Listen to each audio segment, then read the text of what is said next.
This video is brought to you by Elmer's Products. Caw, caw. Hey everyone! Today I'm going to show you how to make your own paper mask. I'm completely awestruck by the things people create from paper, falling particularly in love with Philip Valdez's work. His deer mask and these masks by Flurry and Salk are the inspiration for today's how-to. I've made plaster wrap masks several times, but they can be a little too bulky.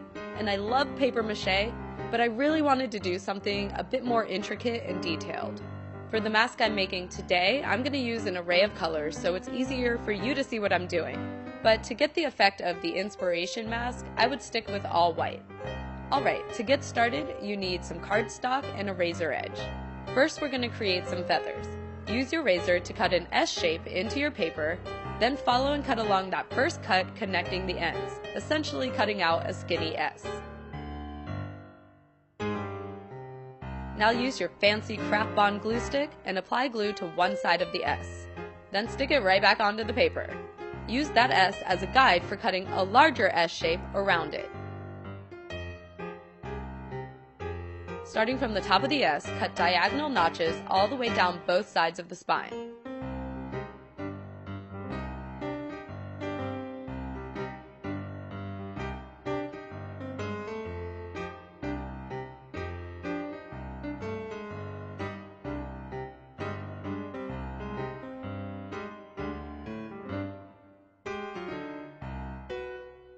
Now cut little slits all the way down both sides. And you have yourself a feather. Make sure to ruffle it up a bit.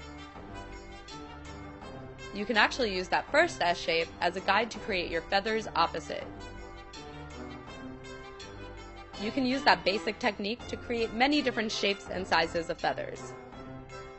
Next, you're going to fold a 12-inch by 12-inch sheet of cardstock in half and cut a slit on a diagonal starting from the fold.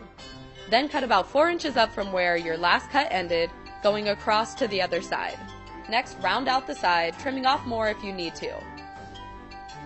Use your razor to cut eye holes and open it up. Yay, mask!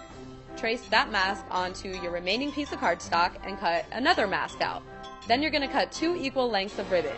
Or if you're not a ribbon person, use some strong string of some sort and use your craft bond tacky glue to glue the ends to the second mask you cut out.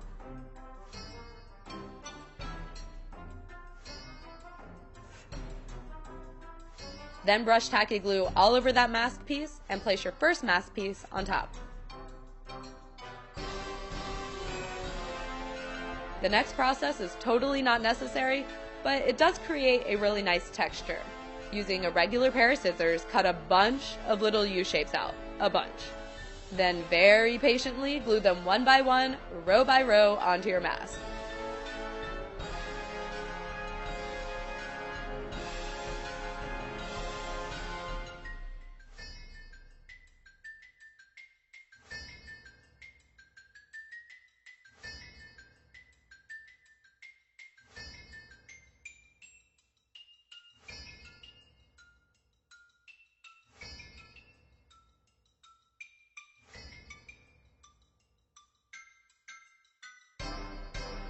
Then go and try to find one of the eye holes you cut out before and trace around it.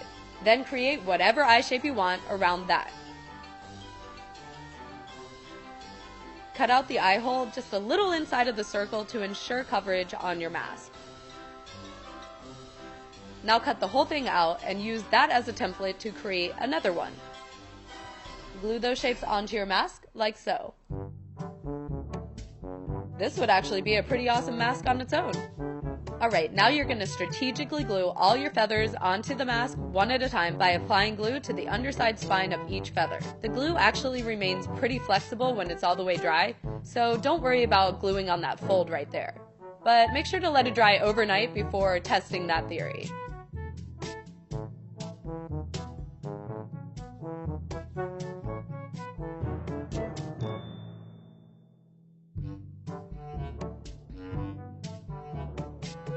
Now you've got yourself a fancy paper mask.